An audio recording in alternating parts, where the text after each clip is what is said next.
Assalamualaikum warahmatullahi wabarakatuh. Perkenalkan, nama saya Muhammad Haikal Izzuddin dari Prodi Perbankan Syariah 3A. Baiklah, saya akan menjelaskan tahapan studi kelayakan bisnis. Studi kelayakan bisnis merupakan proses penting yang harus dilalui sebelum suatu ide dijalankan menjadi usaha nyata. Tahap pertama adalah penemuan ide dan gagasan, yaitu munculnya pemikiran kreatif yang bisa diubah menjadi peluang usaha. Misalnya, seorang mahasiswa yang sering nongkrong di kampus melihat banyak temannya suka minum kopi. Tetapi, harga kopi di kafe sekitar cukup mahal untuk ukuran kantong mahasiswa. Dari situ, muncul ide untuk membuka kedai kopi kecil di sekitar kampus dengan harga yang terjangkau namun tetap memiliki cita rasa yang enak. Setelah ide muncul, masuklah ke tahap penelitian dan analisis pendahuluan. Dalam tahap ini, dilakukan pengamatan sederhana untuk menilai apakah ide tersebut realistis.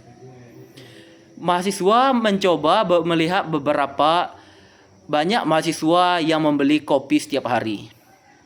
Berapa harga kopi, rata-rata harga kopi, dan serta bagaimana minat mereka jika ada kedai kopi murah tapi nyaman. Dari hasil pengamatan awal, ternyata cukup banyak mahasiswa yang berminat, sehingga ide ini layak diteliti lebih lanjut. Tahap berikutnya adalah pengumpulan data dan informasi secara lebih mendalam. Tidak hanya sekedar survei kecil, tetapi juga mengumpulkan data terkait lokasi yang strategis, harga bahan baku kopi, susu, biaya tempat sewa, gaji karyawan jika diperlukan, biaya peralatan seperti mesin kopi dan gelas, serta informasi mengenai izin usaha. Data ini kemudian dianalisis dalam tahap analisis kelayakan. Analisis ini meliputi aspek pasar, apakah ada konsumen yang cukup banyak, aspek teknis, bagaimana proses penyajian kopi, ketersediaan bahan baku dan peralatan, aspek manajemen, siapa yang akan mengelola dan bagaimana sistem kerjanya, aspek hukum, perizinan usaha kecil di sekitar kampus, hingga aspek finansial, perbandingan antara modal awal dan proyeksi keuntungan. Dari hasil analisis, terlihat bahwa modal yang dibutuhkan masih dalam jangkauan, bahan baku mudah didapat, dan potensi pembeli cukup besar, sehingga bisnis ini dinilai layak untuk dijalankan. Dalam konteks bisnis syariah, dilakukan tambahan studi kelayakan syariah. Tahap ini penting untuk memastikan bahwa usaha yang akan dijalankan sesuai dengan prinsip Islam. Pada contoh kedai kopi mahasiswa tadi, hal yang diperhatikan adalah memastikan bahan baku halal, tidak menggunakan campuran bahan yang dilarang, serta sistem keuangan bebas dari praktik riba. Misalnya, jika kebutuhan modal tambahan, mahasiswa tersebut memilih sistem bagi hasil dengan investor kecil dibandingkan pinjaman berbunga dari bank konvensional.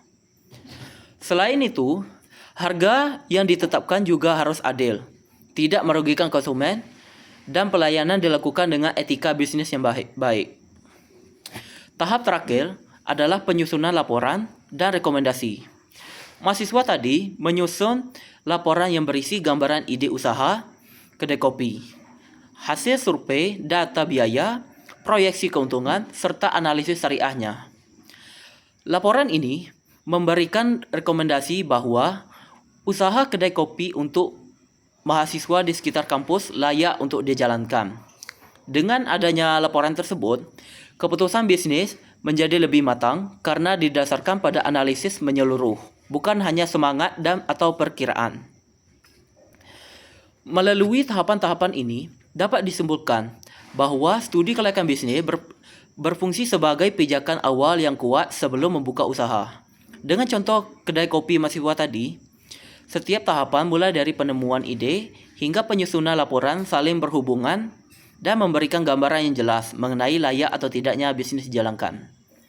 Studi kelayakan bukan hanya teori, melainkan praktik nyata yang membantu pelaku usaha terhindar dari risiko besar, memastikan keuntungan lebih terukur.